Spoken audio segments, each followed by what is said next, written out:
একবার গ্রামে খুব বন্যা হয় এবং মোহনের সমস্ত ফসল তলিয়ে যায়।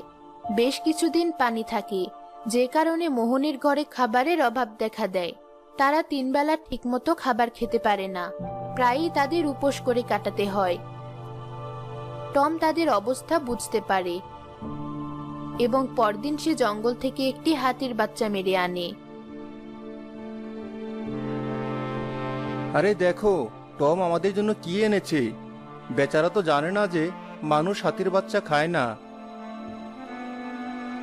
পরদিন টম আবার বেরিয়ে পড়ে। এবার সে বন থেকে একটি বুনো মহিষ শাবক ধরে আনে। মোহন ও তার বউ এতে খুবই খুশি হয়। তাদের অনেক দিনের খাবার ব্যবস্থা হয়ে যায়। এভাবে তাদের সময় বেশ ভালোই যাচ্ছিল, কিন্তু একদিন হঠাৎ করে টমকে আর দেখা যাচ্ছিল না। আরে, এটা কি হলো? টমের কোনো বিপদ হয়নি তো আবার? কোথায় গেল সে? তুমি একটু খুঁজে দেখো না, কোথায় গেল সে? মোহন টমের খুঁজে বের হয়, কিন্তু কোথাও তাকে খুঁজে পাওয়া গেল না।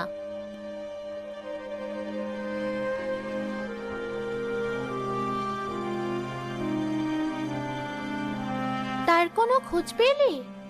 না, কোথাও পেলাম না।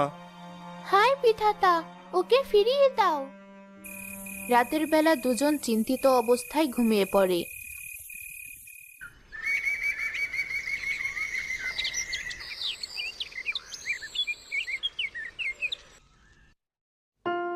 পরদিন সকালে টম ফিরে আসে।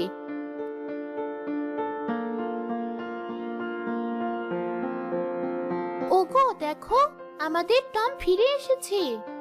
আরে তাই তো, কিন্তু তার গায়ে এত কাদামাটি কেন? মোহন পানি ঢেলে তার গা ধুয়ে দেয়। কিছুক্ষণ পর টম মোহনের কাপড় কামড়ে ধরে টানতে লাগলো। আরে আরে, এ কি করছিস টম? পাগল হয়ে গেলি নাকি? কাপড় ছিঁড়ে ফেলবি তো। মনে হচ্ছে সে তোমাকে কোথাও কিছু দেখাতে চাচ্ছে, গিয়ে দেখো। মোহন টমির পিছু পিছু যায়।